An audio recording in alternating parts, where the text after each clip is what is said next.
Y continuamos con esta, la última clase de jardines verticales, ¿no? Y la clave de un jardín vertical, bueno, está por un lado en conocer el sistema de riego, en conocer los tipos de plantas a utilizar, pero es muy importante la elección de las plantas. Que nuestro jardín vertical, de acuerdo a la ubicación geográfica, tenga una muy buena elección de plantas. Este video está destinado a la República Argentina, también puede ser visto de otros lugares del planeta, pero van a tener que, cada sector del planeta va a tener una elección distinta de las plantas, ¿no? Los climas, en los diferentes climas de la Tierra, nosotros tenemos la posibilidad de estar por debajo del trópico de Capricornio. Casi toda Argentina está por debajo del trópico de Capricornio y es una zona templada. En esta zona, que es la zona que corresponde a Argentina, sería al inverso en los Estados Unidos y cambiaría un poco, o en el Polo Norte, en la parte norte, por encima del trópico de Cáncer, sería a la inversa. Lo que aquí está al norte estaría al sur, y lo que aquí está al sur, allá correspondería el norte con respecto al Sol.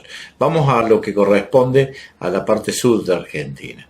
Si yo tengo la ubicación de un jardín vertical, tengo que tener en cuenta que en verano el sol que sale por el este llega casi al cenit en la Argentina. En Argentina no llega al cenit porque no estamos en el Ecuador. En el Ecuador sí se ubicaría el sol más arriba, pero está levemente orientado hacia el norte y se esconde por el oeste. En invierno también sale por el este, pero ¿qué pasa? Es muy lateral porque el sol pasa por el norte y se esconde en el oeste. Lo que indicaría que si mi jardín vertical está ubicado al este, si yo en verano voy a tener una gran insolación por la mañana hasta las 12 del mediodía,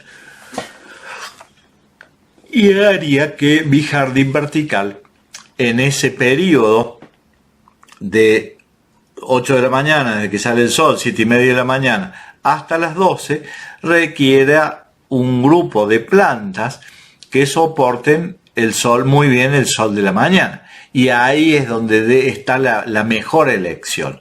Elegir plantas que soporten el sol de la mañana.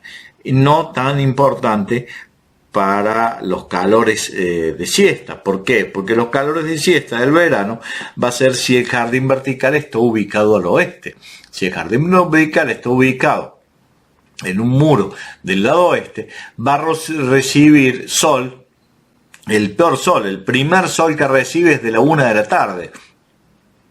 Todo el calor de la siesta y todo el sol de la tarde. Entonces, acá yo ya tengo que elegir plantas crasas que soporten muy bien el sol del verano, el calor del verano. Acá en este muro oeste yo tengo que elegir lavandas, tengo que elegir plantas crasas, plantas que soporten muy bien el sol de la siesta. Mientras que si está orientado al este,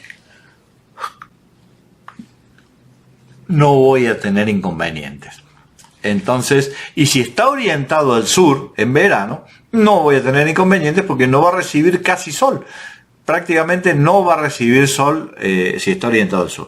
Entonces acá tengo que elegir plantas de hoja, que son aquellas plantas de la selva que reciben muy buena luminosidad, pero no. Evitar las plantas de flores. Las plantas de flores las tengo que poner en la pared oeste o en la pared este, porque la floración está íntimamente relacionada a la cantidad de sol que recibe.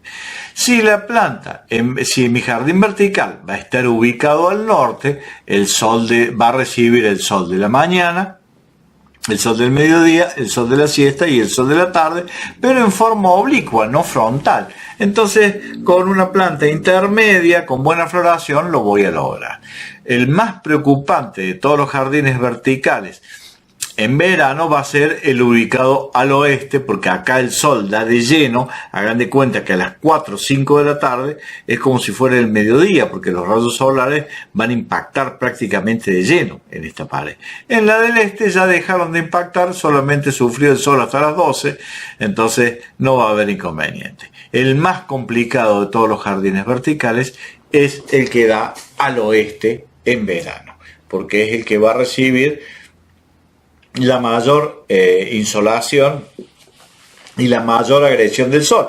Este jardín vertical se va a tener que regar a partir de las 2 de la tarde, el primer riego, el segundo riego a las 6 de la tarde y el tercer riego casi a las 8 de la noche. Va a tener muchos riegos, mientras que un jardín que dé al este, solamente con que tenga un riego a las 8 de la mañana cuando empieza a salir el sol y el otro riego a las 11 del mediodía, porque ya cuando recibe el sol de las 12, que la planta esté ubicada, esté hidratada, no va a haber inconveniente. Y el que menos riego va a necesitar es el jardín que está en la parte sur. Entonces es muy importante ver cómo está orientada nuestra casa y nuestros muros para poder ver cómo va a ser, qué plantas tenemos que utilizar, porque si yo pongo plantas de lugares selváticos en un lugar donde le va a dar sol toda la tarde, mi jardín vertical va a ser un fracaso.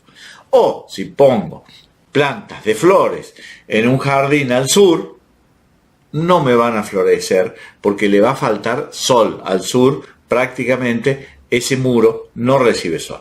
¿Le puedo mejorar la insolación? Sí, le puedo mejorar la insolación pintando los muros de los alrededores blancos para que reflejen el sol de la siesta, el sol del mediodía, y aumentar la luminosidad de ese sector, pero no más. Vamos a la situación del invierno. En el invierno, mi jardín vertical, si yo tengo una pared que da al este, va a ser la pared que va a tener las plantas más sensibles al frío, porque el problema del invierno son las heladas. Pero el primer sol de la mañana es el que evita que la helada se produzca.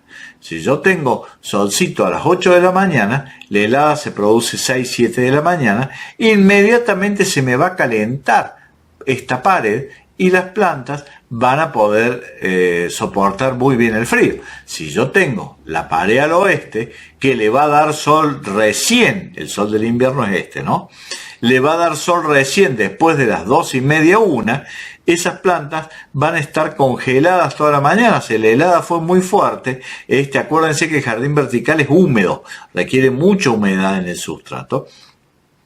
Este sustrato va a estar congelado hasta las 12 del mediodía, que le empiece a dar, después de las 12, le empiece a dar un poco el sol. Entonces, estas plantas, las plantas de un jardín vertical al oeste, tienen que ser altamente resistentes a las heladas.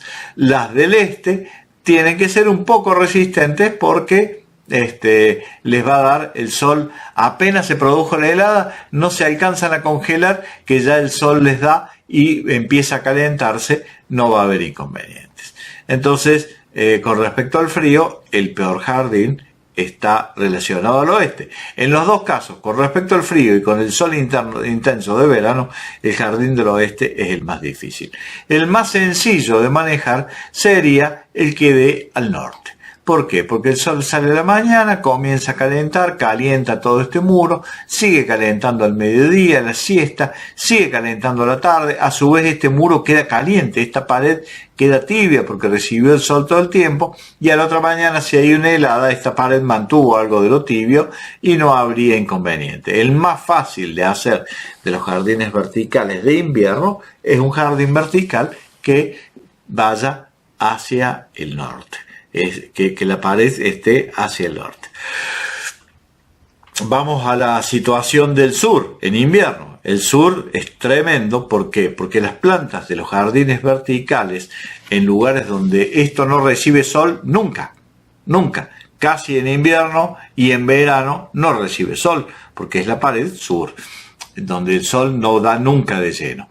Habitualmente estos jardines verticales, en lugares oscuros, son de plantas de hoja. Las plantas de hoja habitualmente son de la selva, entonces no soportan mucho la helada. Son muy pocas las plantas de hoja que van a vivir en un lugar de sombra y al sur.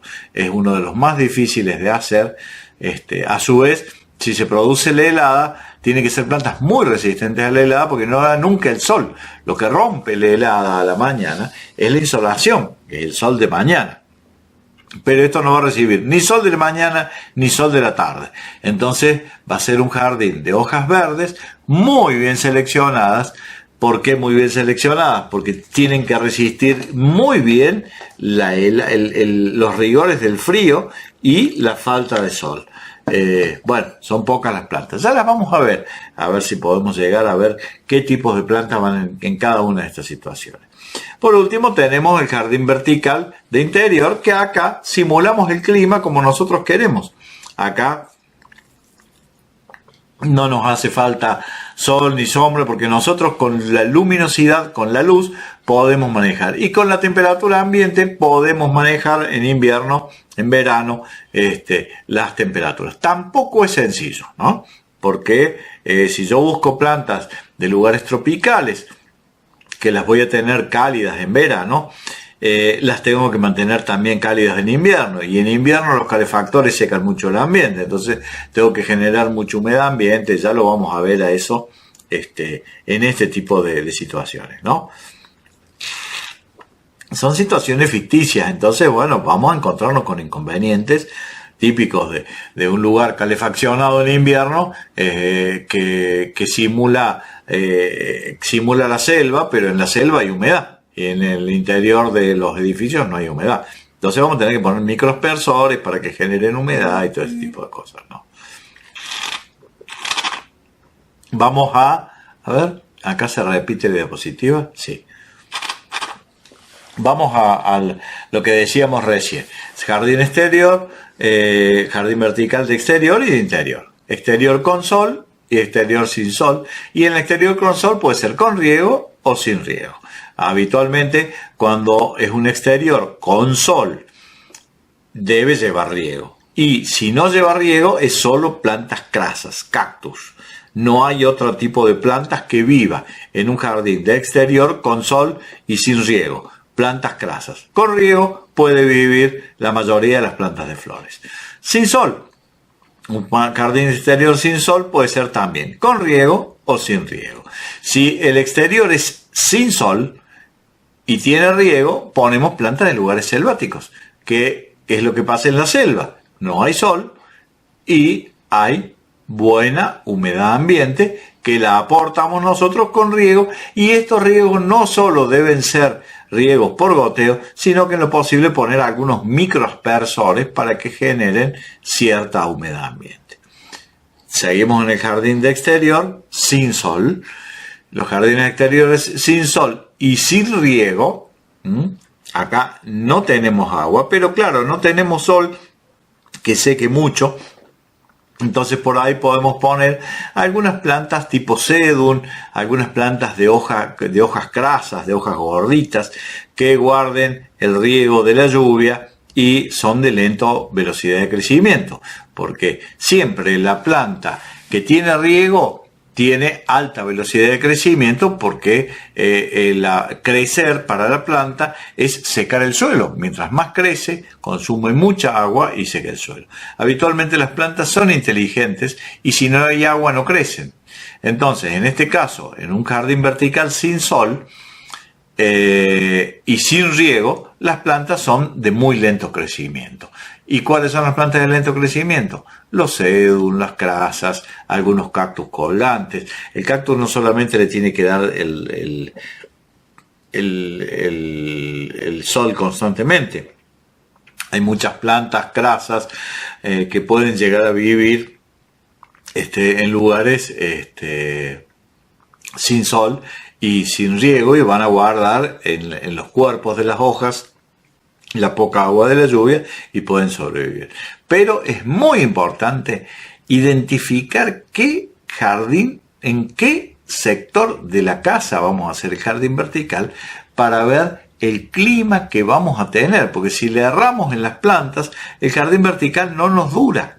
Está lleno de jardines verticales que se hacen copiando otros jardines, que van y sacan una foto y lo hacen igual, pero no tienen la elección de las plantas correctas. Entonces sacaron en un jardín que estaba orientado al norte y con esa fotografía fueron a un jardín que está orientado al sur, y más vale que las plantas no le van a dar el mismo resultado y se van a morir la mayoría. Entonces es muy importante saber de plantas, y si no, hablar horas con el viverista para poder identificar.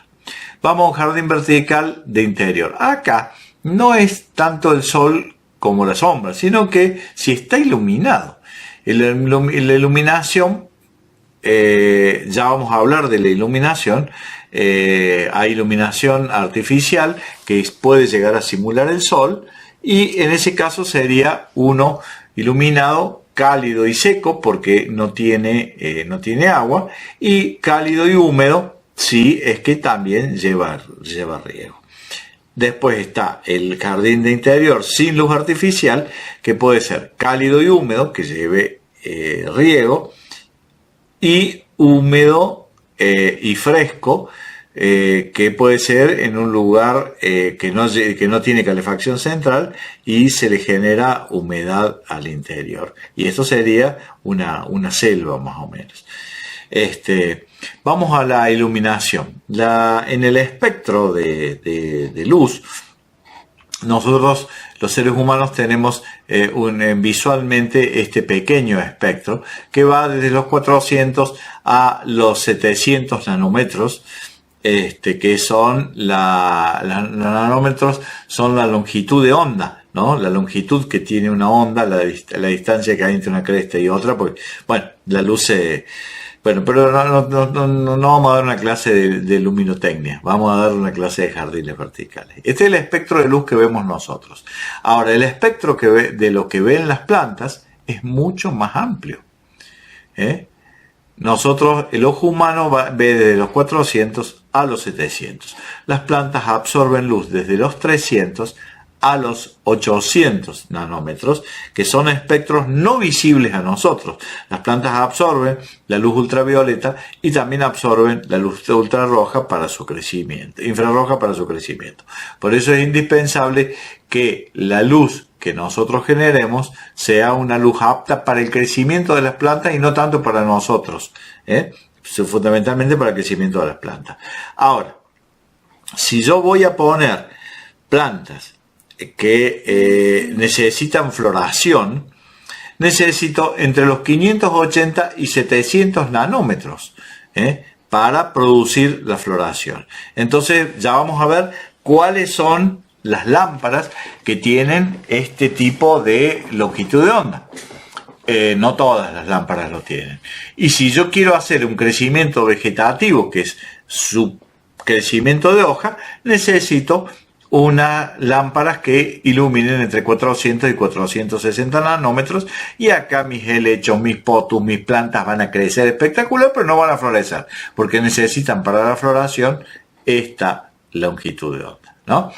¿Cuáles son los sistemas que yo puedo utilizar? La luz solar es esta. Entonces yo decía recién, de los 450 a los 750 nanómetros, todo esto absorben las plantas. En este periodo por acá producirían flores, y por acá producirían crecimiento de hojas solamente. Entonces yo busco una lámpara de vapor de sodio, y la lámpara de vapor de sodio, que es esta que tenemos aquí, es la que mejor resultado me va a dar para la floración. Entonces yo quiero poner plantas con flores, con la planta de vapor de sodio podría ser. Las plantas LED, las lámparas LED son las que producen una muy buena floración y también producen un buen crecimiento vegetativo.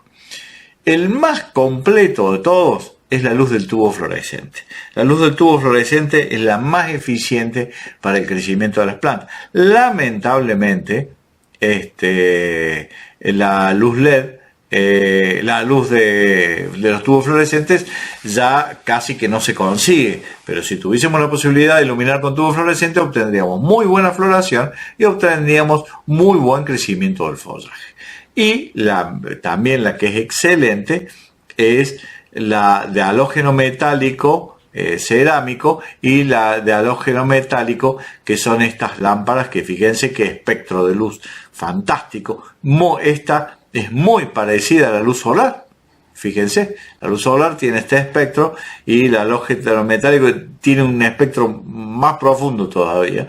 Pero ¿qué pasa? Son luces muy caras, tienen un alto consumo de energético. Entonces, es muy difícil poder trabajar con esto. En conclusión, la luz LED se puede tranquilamente trabajar. Y la luz LED tiene la posibilidad de regularle el color. Unas mismas luces LED se utilizan a unos aparatitos que uno le va cambiando la intensidad, va cambiando el color, y si tiene floración va a necesitar una intensidad.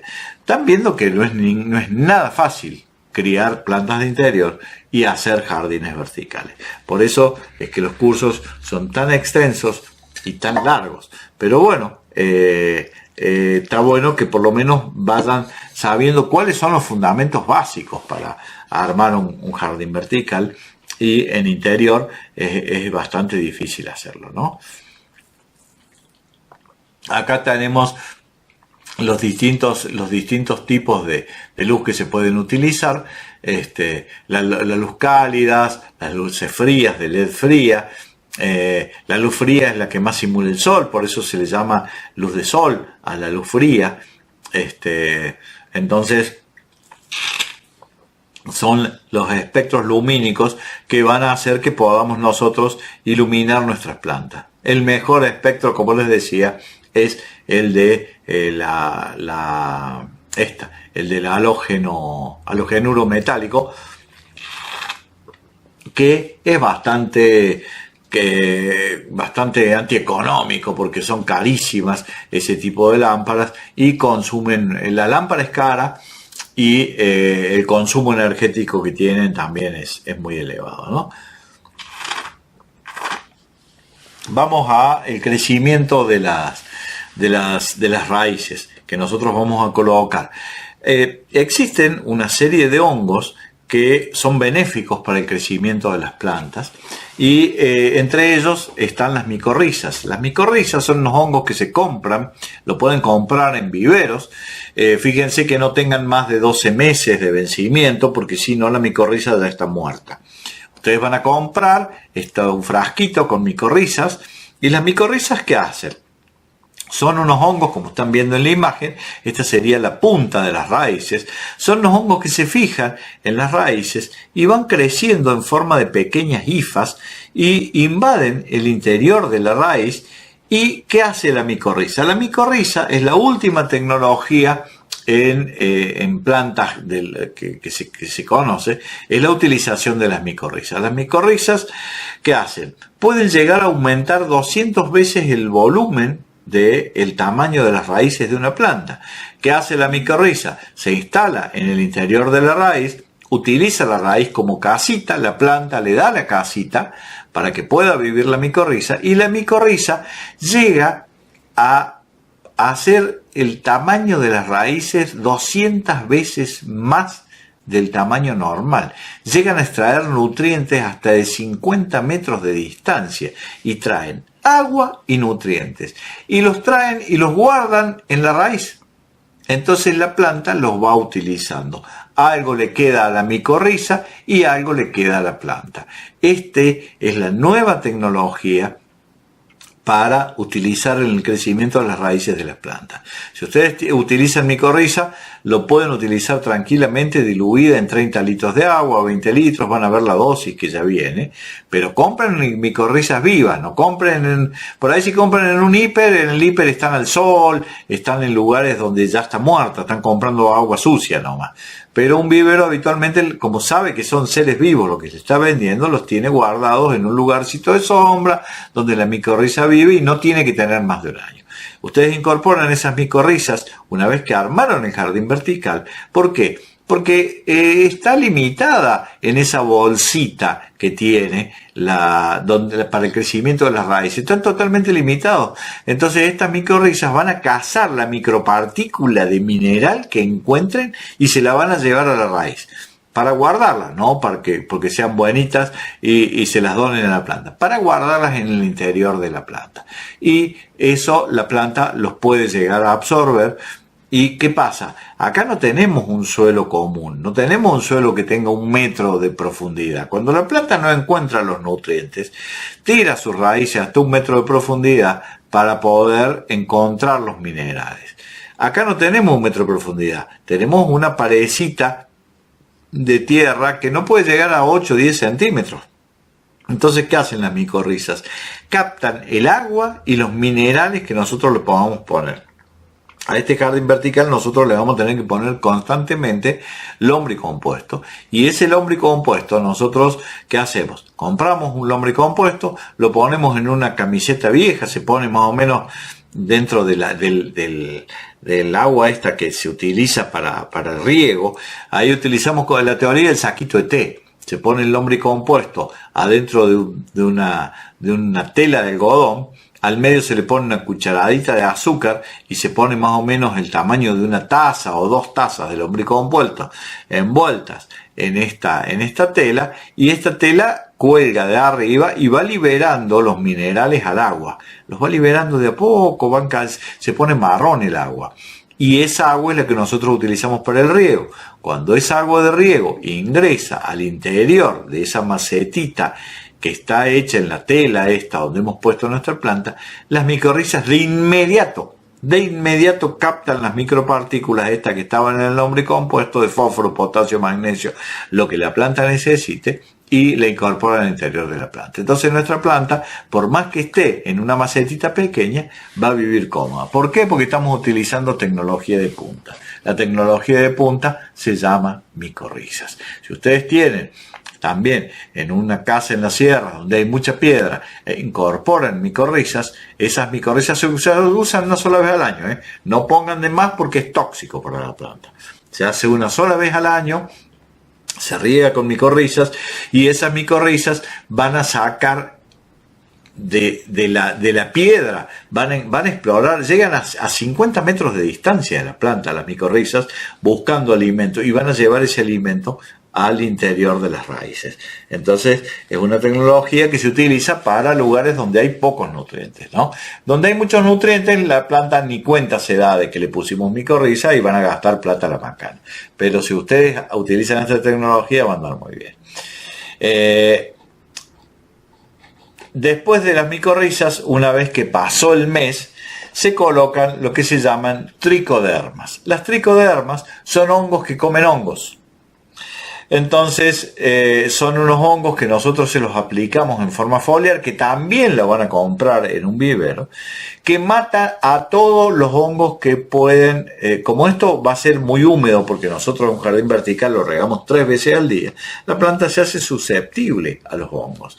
Entonces en ese caso se utilizan las tricodermas, que son estos hongos que comen hongos, y también pueden llegar a fagocitar parte de las micorrizas, pero ya la micorriza va a estar en el interior de la raíz cuando le aplicamos la tricoderma, entonces no la va a eliminar. No, tiene que haber 30 días como mínimo entre la aplicación primero de micorriza y después de tricoderma. Si usted pone la tricoderma primero, cuando ingrese la micorriza se la comen de inmediato y no sirve el efecto.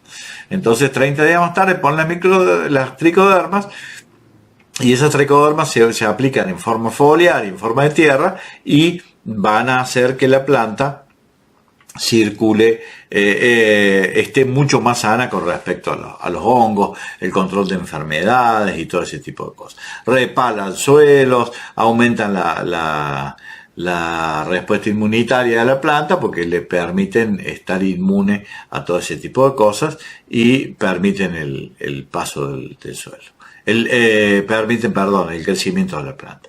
Bueno, acá está más o menos un poco lo que les decía, la estructura metálica, el plástico, después vienen las telas, una tela atrás, otra tela adelante, que esta puede tener ya los bolsillos, el sistema de riego, y del sistema de riego se van derivando mangueritas a cada uno de estos, o se riega solamente el primero y el goteo del primero va al tercero, del tercero cae al quinto y al sexto, perdón, y así va bajando el sistema de goteo, y las plantas de más secas acá, el agua se acumula aquí al fondo, y de aquí al fondo va a ir a la cisterna nuevamente para poder ser nuevamente reciclada. ¿Cómo hacemos este sistema? Vienen los sistemitas estos que lo pueden encontrar, le pongo esta marca porque es la más eficiente de todos, y ustedes pueden regularlo. Acá están todas las instrucciones, todas las indicaciones, cómo regularlo, para que haga en invierno, por ejemplo, un riego al día, y en verano 3 o 4 riegos, si está orientado al oeste, si está orientado al sur, eso se van a dar cuenta ustedes cuál es la orientación. Y bueno, lo que tienen que hacer es ver cuántos segundos tarda en bajar el agua desde que se abre. Toman un segundero y cuando ven que gotea abajo, bueno, tardó 5 minutos en caer abajo. Bueno, son 5 minutos de riego que se dan a las 8 de la mañana, 5 minutos a las 3 de la tarde y 5 minutos a las 6 de la tarde, por ejemplo. Entonces, es la forma de regular estos sistemas. Pero esta marca es muy buena y está accesible en casi todos los hiper o en las casas de riego, y así se va controlando. Bueno, ya nos excedemos en el tiempo también. Hay muchísimo más para hablar, y bueno, esto es una introducción a lo que sería los jardines verticales, porque bueno, hay que tener mucho conocimiento al respecto, y bueno, el curso, si de hacer un curso es un mes, casi 2, y después se hacen las prácticas y todo eso, pero bueno, esto cumplo con darles esto que me habían pedido de la dirección, que les diera esto desde las autoridades de la caja, y espero que les haya servido para poder por lo menos trabajar y saber qué son los jardines verticales. Muchas gracias por estar ahí, espero sus preguntas, y hagan las preguntas para que después yo les pueda responder, ya sea de jardines verticales, de micorrizas o de lo que necesiten, para poder seguir creciendo y disfrutando de estas charlas lindas que a mí me gusta darles. Hasta la próxima.